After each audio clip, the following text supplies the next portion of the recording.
Deus abençoe os irmãos, em nome de Jesus. Gênesis capítulo 15, versos 1 ao 11. Assim diz a palavra do Senhor. Depois desses acontecimentos, veio a palavra do Senhor a Abrão, numa visão, e disse: Não temas, Abrão, eu sou o teu escudo, e teu galardão será sobremodo grande. Respondeu Abrão: Senhor Deus, que me haverás de dar, se continuo sem filhos, e o herdeiro da minha casa é o Damasceno Eliezer? Disse mais Abrão: A mim não me concedeste descendência, e um servo nascido na minha casa será o meu herdeiro. A isto respondeu logo o Senhor, dizendo: Não será esse o teu herdeiro, mas aquele que será gerado de ti será o teu herdeiro. Então conduziu até fora e disse: Olha para os céus e conta as estrelas, se é que podes.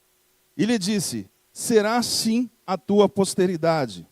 E ele creu no Senhor, e isso lhe foi imputado para a justiça. Disse-lhe mais: Eu sou o Senhor que te tirei de Ur dos caldeus, para dar-te por herança esta terra. Perguntou-lhe Abrão: Senhor Deus, como saberei que hei de possuí-la? Respondeu-lhe: Toma-me uma novilha, uma cabra e um cordeiro, cada qual de 3 anos, uma rola e um pombinho. Ele, tomando todos esses animais, partiu-os pelo meio e lhe pôs em ordem as metades, umas defronte das outras. E não partiu as aves. Aves de rapina desciam sobre os cadáveres, porém Abrão as enxotava.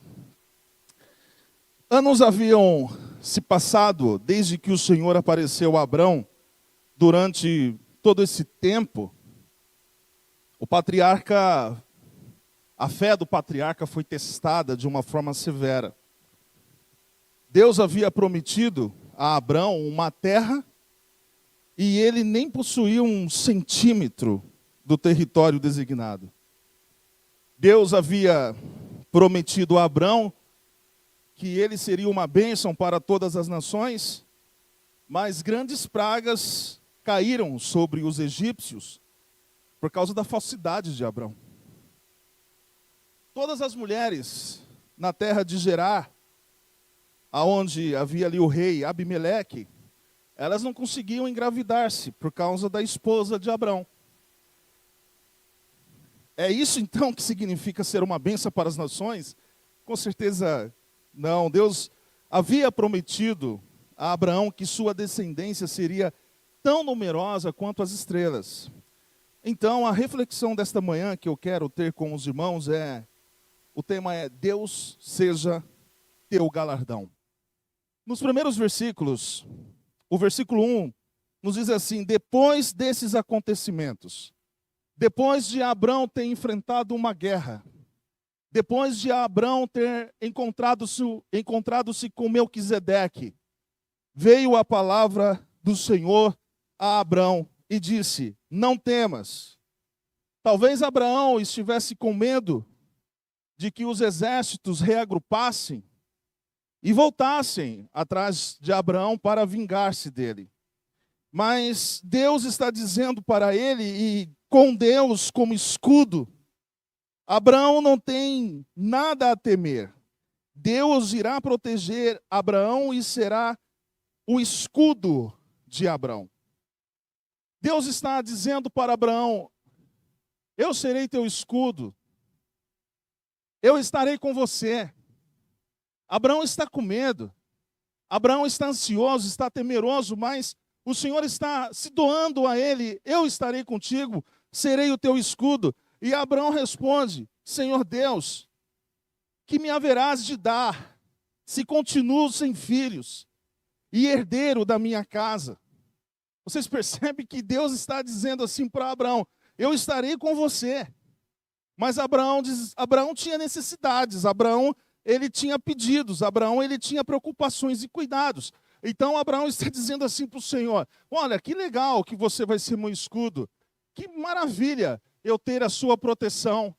Que maravilha que você irá me ajudar, irá me recompensar. Muito legal, mas eu quero um filho. Eu queria ter um filho.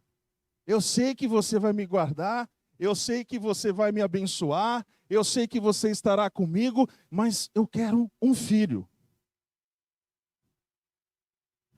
A presença de Deus na vida de Abraão parece que não estava tendo um significado para ele. Parece que às vezes também as nossas vidas se encontram em uma atmosfera como essa. Talvez nessa manhã você esteja passando por muitas lutas. Talvez você nem tenha conseguido cantar alguns louvores de tantas dores. Mas será que se alguém dissesse para você que Deus está contigo, mudaria algum aspecto da sua vida? Você acredita mesmo que Deus está com você? Você realmente acredita que a presença inigualável do Senhor está contigo nesta manhã? E se você de fato tem essa certeza, será que não dá para mudar alguma coisa no seu ânimo nesta manhã? Porque é Deus que está se oferecendo ali a Abraão. Eu serei contigo, eu serei teu escudo, então você não precisa temer, você não precisa ter ansiedades, porque eu estou contigo. Mas Abraão queria ter um filho, ele estava fixado nisso. Isso me faz lembrar uma história de um jovem que o sonho dele era tirar férias. Ele nunca havia trabalhado e ele escutava assim das pessoas: olha, eu estou de férias. Então ele pensou: nossa, meu sonho um dia é tirar férias. Só que ele não tinha trabalho. Então um dia ele foi convidado a fazer uma entrevista numa empresa e o entrevistador disse assim para ele: olha, é o seguinte, aqui nessa empresa você trabalha 1 mês e folga 2. Você trabalha 1 mês, 6 horas por dia, de segunda a sexta, e folga 2 meses. Você tem alguma dúvida? Tenho. Qual é? E as férias? Eu tiro quando? Se a preocupação dele era só essa, então. Mas será que você já orou assim a Deus? Você já se apresentou dessa forma? Será que as suas orações não soam dessa forma? Você agradece a Deus: Senhor, muito obrigado pela salvação. Muito obrigado por Jesus Cristo. Muito obrigado pelo seu Espírito. Muito obrigado. Muito obrigado pelo meu nome estar escrito no livro da vida. Muito obrigado por ter me justificado.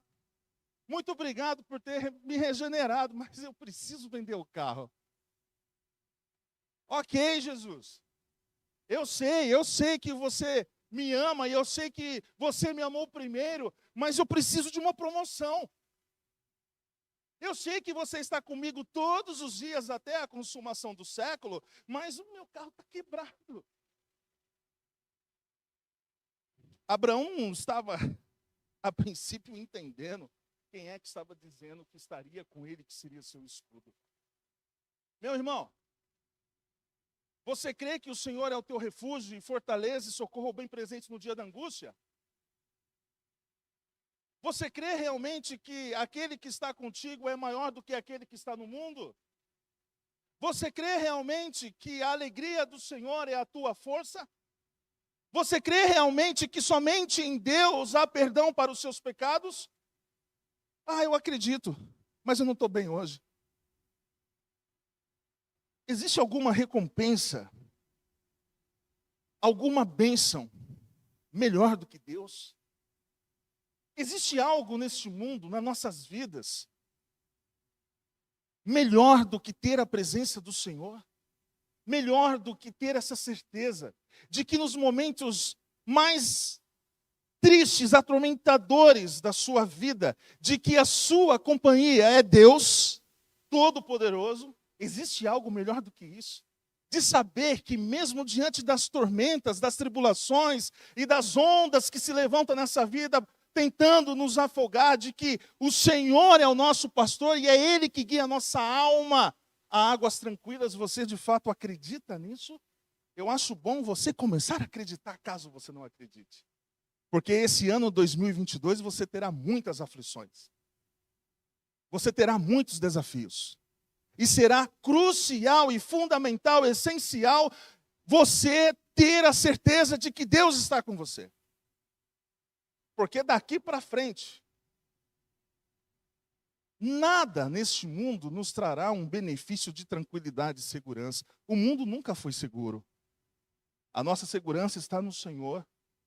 A nossa segurança não está no Bolsonaro, nem tampouco no Lula, não está na esquerda nem na direita, mas está no Senhor, que está acima de todos os poderes. E nós devemos ficar firmes e confiar de que o Senhor está conosco, porque isso nos ajudará a ter bom ânimo e vencer o mundo.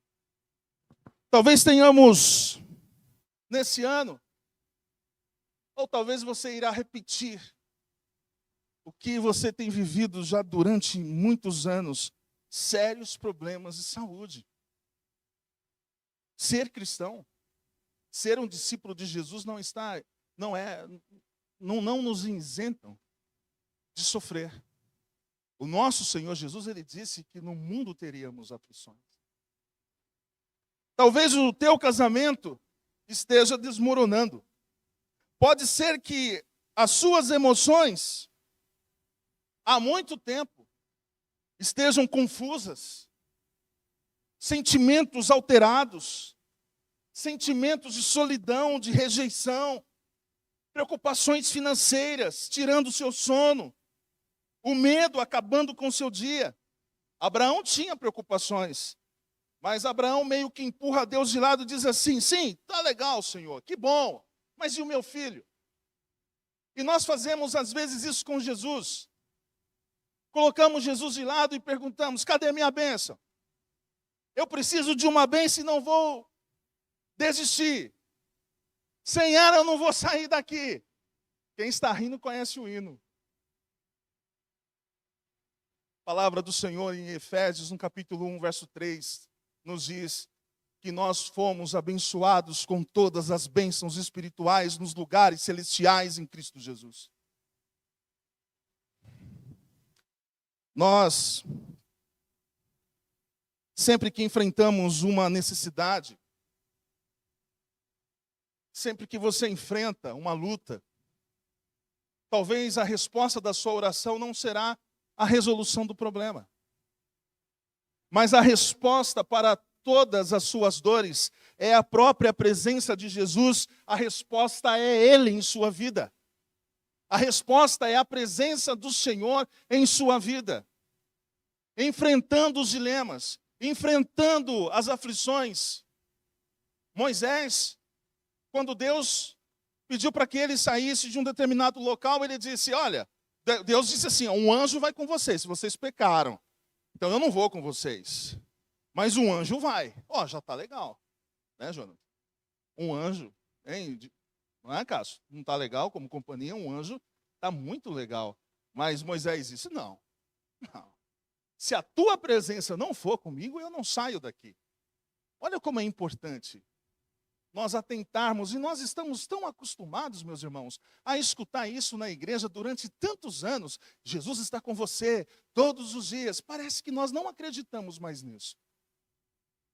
Parece que nós esquecemos disso.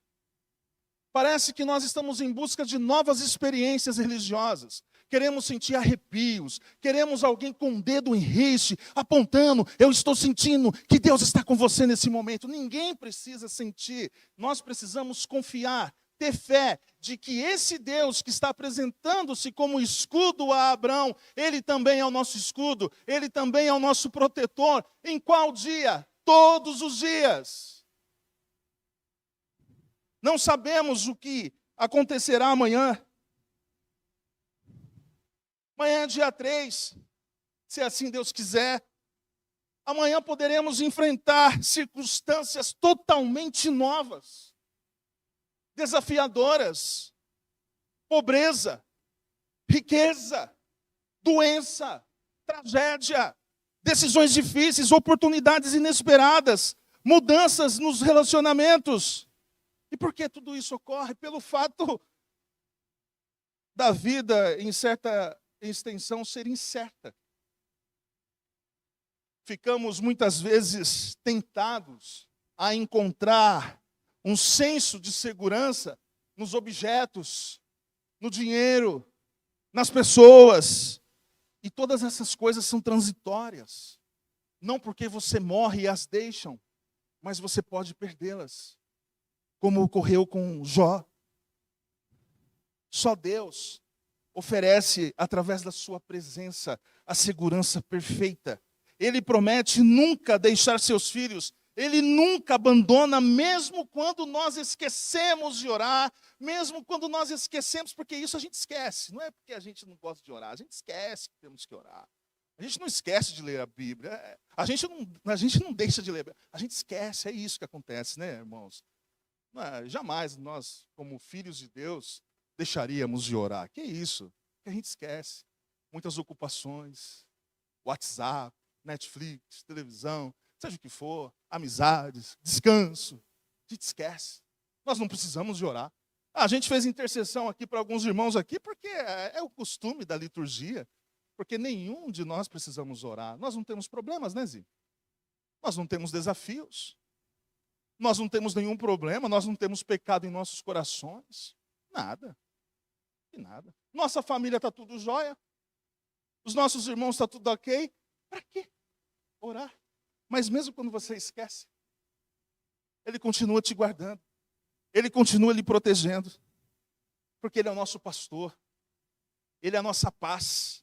Ele é a nossa segurança, a nossa justiça, nosso companheiro, a nossa vitória, a nossa recompensa. Ele é o nosso galardoador. E nele estamos, nele vivemos, nele nos movemos. E é somente nele que estamos plenamente seguros e plenamente satisfeitos. No versículo 4 e 5, Deus diz a Abraão que ele não se esqueceu dessa promessa. Ele não havia esquecido da promessa que ele havia feito.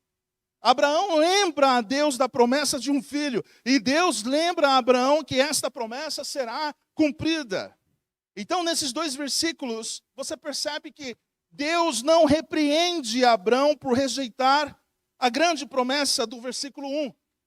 Parece que Abraão está rejeitando a princípio, não é? Sim, você vai ser isso tudo em minha vida, mas eu quero um filho. Mas Deus o encoraja. Deus não repreende. Então, nos versículos 4 e 6, Abraão expressa, no versículo 4, não tem como projetar aqui, jovem, versículo 4, obrigado. No versículo 3, Abraão expressou sua preocupação de que alguém, além de seu filho, seria o seu herdeiro. Naquela época, se você não tivesse um filho, toda a sua herança, então, seria destinada ao herdeiro. E Eliezer, provavelmente, ainda que ele fosse um homem bom, ele não seria o herdeiro de Abraão, porque o filho de Abraão, o herdeiro, viria do próprio corpo de Abraão. Então Deus leva Abraão para fora e mostra-lhe as estrelas. Versículo 5 agora. Então conduziu-o até fora e disse: olha para os céus e conta as estrelas, se é que podes. E lhe disse: será sim a tua posteridade. Deus disse a Abraão que a sua descendência seria como as estrelas no céu, que eram tantas que não podiam ser contadas. Abraão não tinha nenhum merecimento para receber a bênção prometida que Deus iria conceder. Embora Deus não esqueça das suas promessas, muitas vezes esquecemos. E nos versículos 4 e 5, Deus estabelece um lembrete para Abraão e todas as gerações futuras de uma promessa que Deus jamais renunciaria. Veja o versículo 6. E ele creu no Senhor, e isso lhe foi imputado como justiça. Abraão foi justificado. Ele foi declarado justo por Deus simplesmente porque ele creu no que Deus havia dito. Mas no que Abraão acreditava de fato? Qual era a verdade específica que Abraão havia acreditado?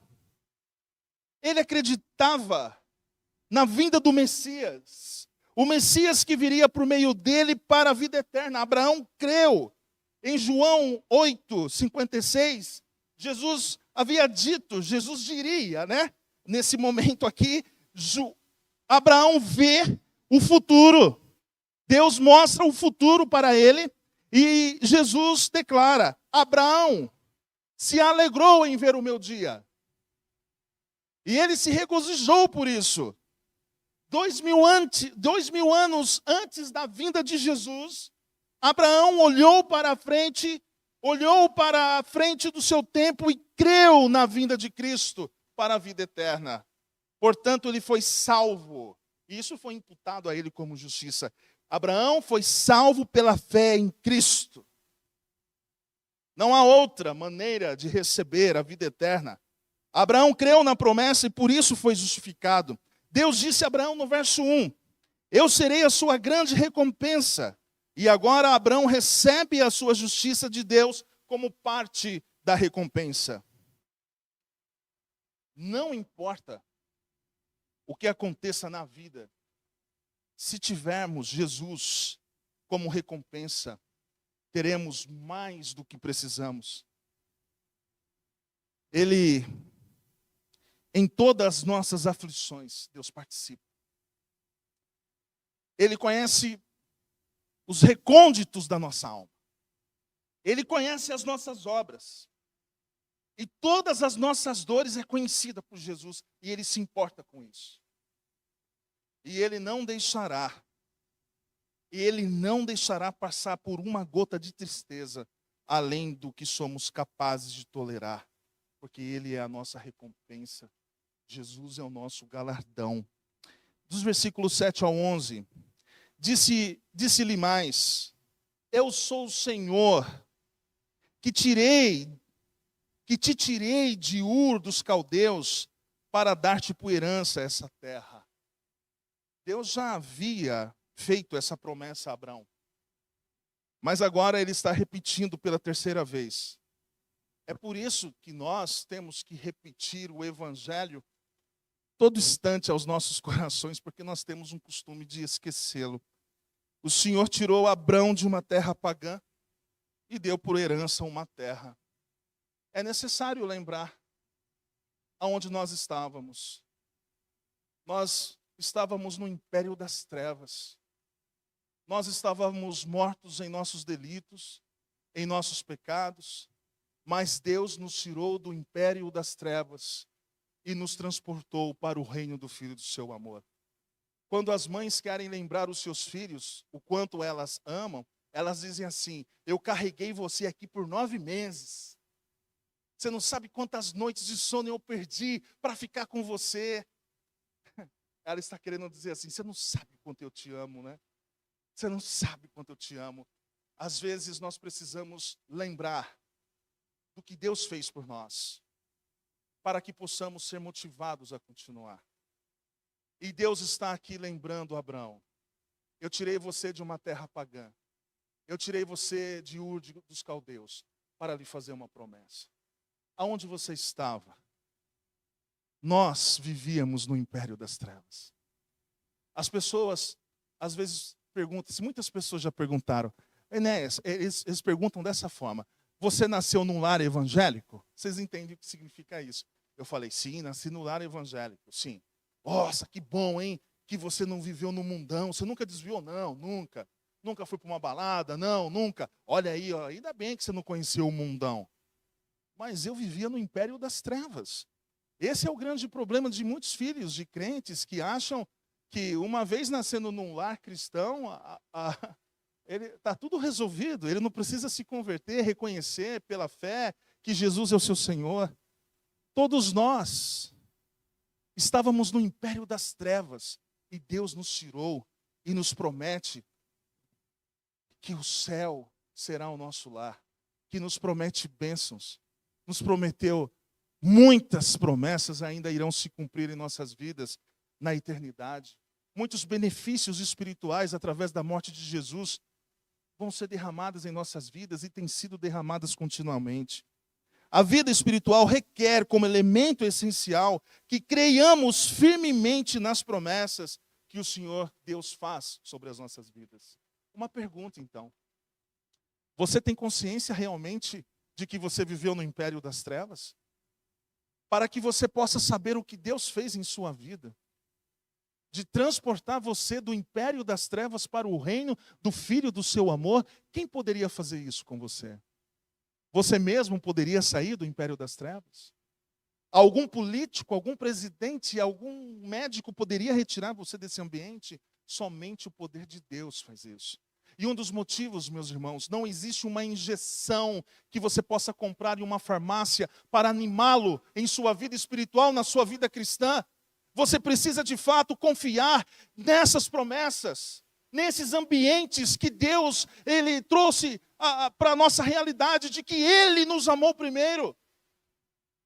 Porque se você depender de pregadores, de profetas, apontando promessas para a sua vida, esse seu ânimo, vai acabar no próximo mês. Mas quando você confia nas promessas do Senhor, firme nas promessas do Senhor, o seu ânimo é renovado, a sua vida espiritual acaba tendo significados importantes no seu dia a dia, na sua comunidade, na sua família.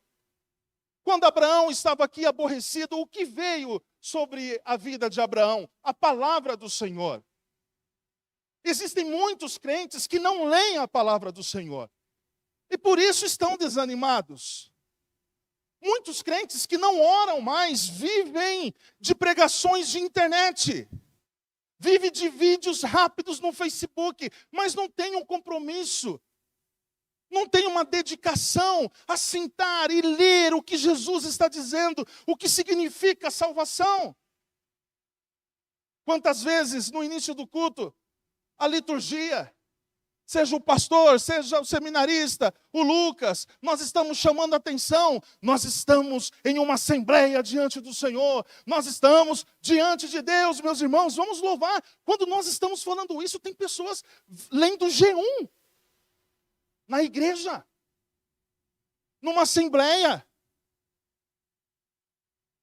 Eu não vou hoje não, eu não vou para a igreja não, vou andar no taquaral, já fui na igreja domingo passado. As pessoas acabam perdendo a comunhão, não ficam mais sensíveis às coisas dos céus, do Espírito Santo. Parece que hoje, se você falar para um irmão, leia a Bíblia, parece que você está o agredindo, ele fica bravo. Ô irmão, você precisa ler a Bíblia. Eu já li, era 3 vezes. 2 de joelho e 1 de ponta cabeça. Ficam bravos. E aí, quando você diz assim para algum irmão que está passando por um problema, irmão, o que a palavra de Deus diz? Eu já li a Bíblia, eu sei o que a palavra de Deus diz. Mas você sabe como que é? É a palavra. Não tem mágica. Não existe mágica no presbítero Afonso. Não existe mágica no pastor Ricardo. Não existe, você precisa ter comunhão com o Senhor. Não tem mágica 2022. Aquela alegria que você teve ontem, tomando aquela champanhe maravilhosa, cidra, e a alegria de estar com a sua família, meu irmão, isso aqui vai passar. IPVA está chegando, os problemas vai vir. 2022 não traz uma mágica de mudança sobre a sua vida. Se você não dedicar-se a ter um compromisso com o Senhor, com a palavra de Deus, oração, e não somente as orações lá daquele grupo que nós temos todas as terças. Orar, meu irmão. Orar pela sua família. Orar pela igreja, orar por você mesmo. É o nosso papel de quem foi salvo. E aí, sabe o que acontece quando você não ora e lê a Bíblia? A igreja precisa mudar. Todo mundo precisa mudar, menos você. O pastor Ricardo precisa mudar, o grupo de louvor precisa mudar, sabe, cantar outra, sabe, tem que ter culto de revelação, culto de campanhas. A gente quer mágica.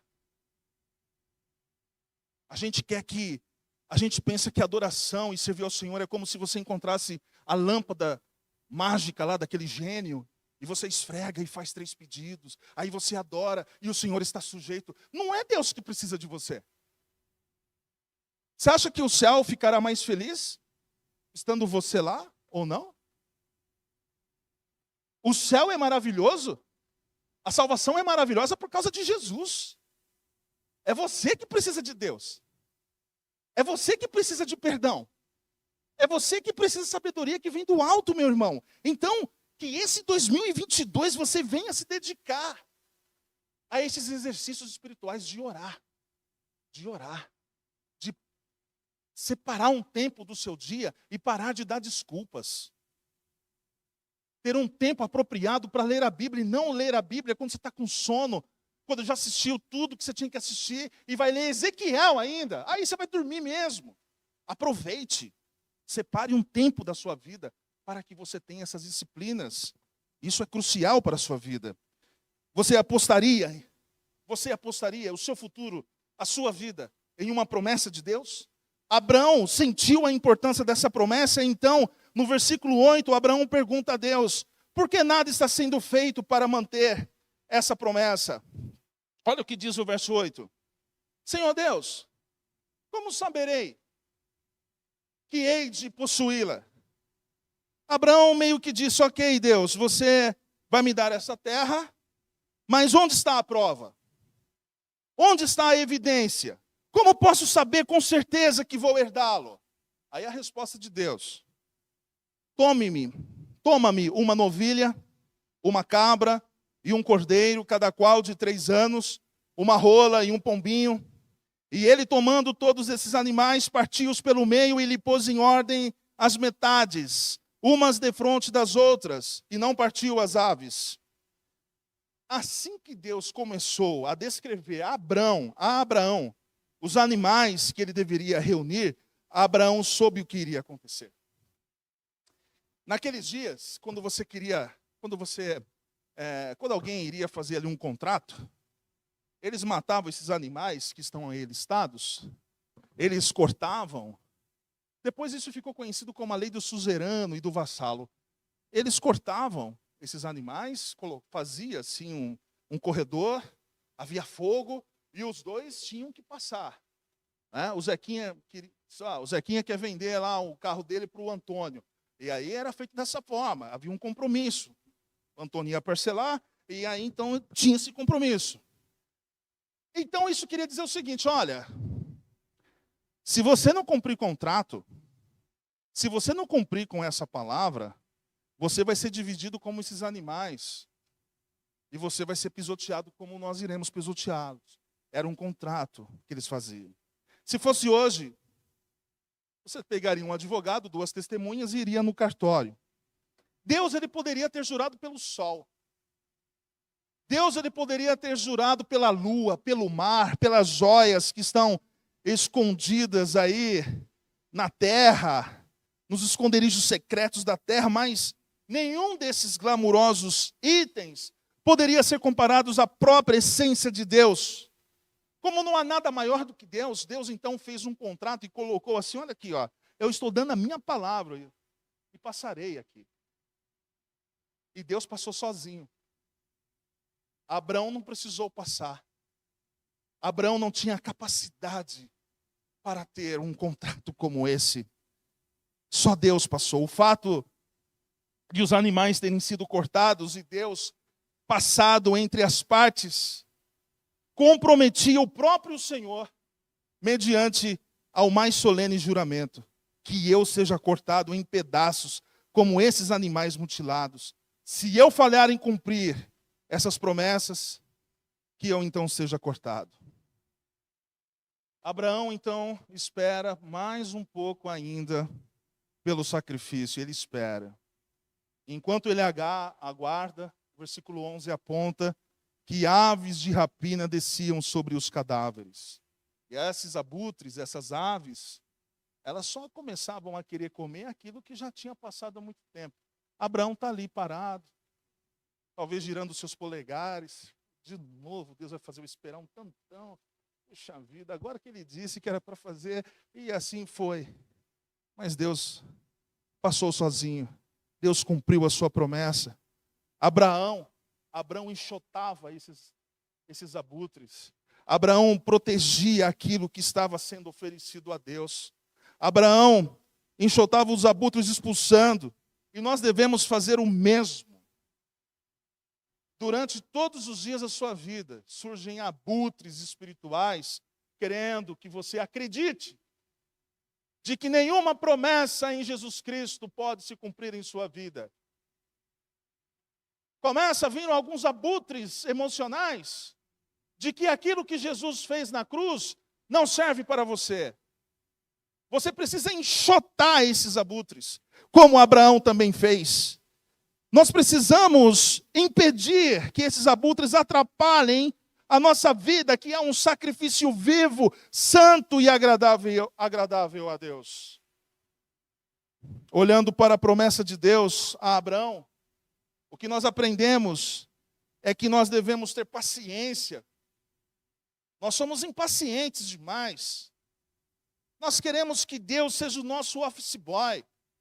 Queremos que Deus seja o nosso empregado. Nós devemos ter paciência, porque tudo está no poder de Deus. Deus governa o mundo e todas as coisas são feitas pela sua vontade, pelo seu prazer. Com raras exceções, todas as promessas bíblicas se cumprem a um longo prazo. Algumas promessas de Deus se cumprem ao longo das nossas vidas, outras somente na eternidade. Mas Jesus Cristo é a nossa promessa. Jesus Cristo é a nossa esperança. É Ele que é o nosso galardão. Passando alguns anos, Deus ele procura Abraão, que Abraão agora já está amando o filho que tanto ele queria, o Isaque. E Deus pede para que eles subam ao Monte Moriá. E no Monte Moriá nós vemos Abraão com Isaque. No Monte Moriá vemos que um homem é capaz de fazer por amor a Deus. Não é? Mas no Monte Calvário aprendemos o que Deus é capaz de fazer por amor a nós. Como Isaque, Jesus carregou a madeira sobre a qual ele daria a vida.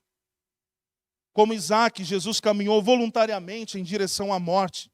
Porém, diferente do que aconteceu no Moriá, quando a mão de Abraão se estendeu para matar o seu filho, e uma voz surgiu no céu: não faça tal coisa, pare. Diferente disso, Jesus esteve na cruz sozinho, e o único grito que ecoou naquele momento foi: Deus meu, por que me desamparaste? No Moriá, no Monte Moriá, Deus providencia um cordeiro para morrer no lugar de Isaque. No Calvário, Jesus é o Cordeiro de Deus que foi morto para perdoar e para dar uma nova vida. E reconciliar-nos com o Pai e garantir que somos amados, apesar das aflições, apesar das provações que Ele mesmo permite.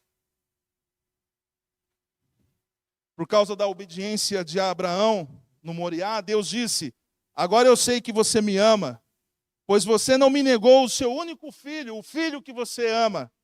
Por causa da obediência de Jesus no Calvário, nós podemos dizer para Deus: agora eu sei que você me ama, porque você não poupou o seu filho para morrer em meu lugar. Caminhe pelos montes Moriás. Caminhe pelos montes das provações, do sofrimento, sem esquecer-se jamais do monte do Calvário, do amor e do perdão de Deus. Que Jesus seja o teu galardão. Amém. Pai eterno, em nome do teu Filho Jesus, eu agradeço ao Senhor por esse momento que pude compartilhar a tua palavra com os meus irmãos. Que o teu Espírito Santo conduza, meu Senhor, a tua palavra, trazendo convencimento aos nossos corações de quanto nós somos necessitados, de quanto nós precisamos do Senhor. Mas também, meu Pai, retira dos nossos corações a negligência, que nós não sejamos vagarosos no cuidado. Precisamos ser mais disciplinados, meu Senhor, começar a pensar nas coisas que são do alto e não das que são da terra. Precisamos, meu Senhor, sim, disciplinar as nossas vidas e ter domínio próprio, para que possamos ter comunhão com o Senhor todos os dias, de ter compromisso com as suas promessas e com a tua palavra, de ter compromisso com o teu evangelho, porque muitas vezes nós somos enganados por muitos abutres espirituais, emocionais, de que nós precisamos de tudo que esse mundo possa oferecer. Mas o que de fato precisamos é da tua presença, da tua salvação, do teu Espírito. Renova as nossas forças, renova as nossas vidas. E que possamos ter a plena confiança de que o Senhor está conosco. É em nome de Jesus que eu oro. Amém. Meus irmãos, alguns avisos aí durante a semana. claro, o encontro de oração na terça-feira. Participem, é muito gostoso. É muito bom. É muito gostoso mesmo. Não precisa nem subir no monte. É bom ali, é 1 horinha. É muito bom, participe. A gente ora ali pelo Rubens, né? Que eu não orei hoje. Você pediu e eu não orei, mas eu orei ali, Espírito, me desculpe. Tá bom? O pastor volta já nessa semana. Vocês podem procurar, reclamarem, pedir conselho, tá? Ele foi chamado para isso mesmo. O pastor já está voltando das férias. Na quarta-feira, tem um ensino, um estudo bíblico, que é muito legal, muito importante. Você aprende muito ali com os estudos bíblicos do pastor ali. É muito interessante você acessar esses estudos. E é ao vivo ali, né? Você pode até fazer algumas perguntas. Algum recado, meu querido? Eu esteja esquecendo. Segundo domingo, o próximo domingo já é a eleição, né? Se você ainda não indicou alguém para o diaconato, isso pode ser enviado para o conselho, né?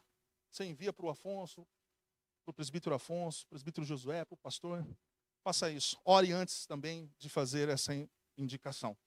Que Deus abençoe tua vida, tá? Feliz ano novo na presença do Senhor. Que Deus abençoe tua família. Aproveite esse domingo. Aproveite a sua família e que Deus abençoe em nome de Jesus. Vão com Deus.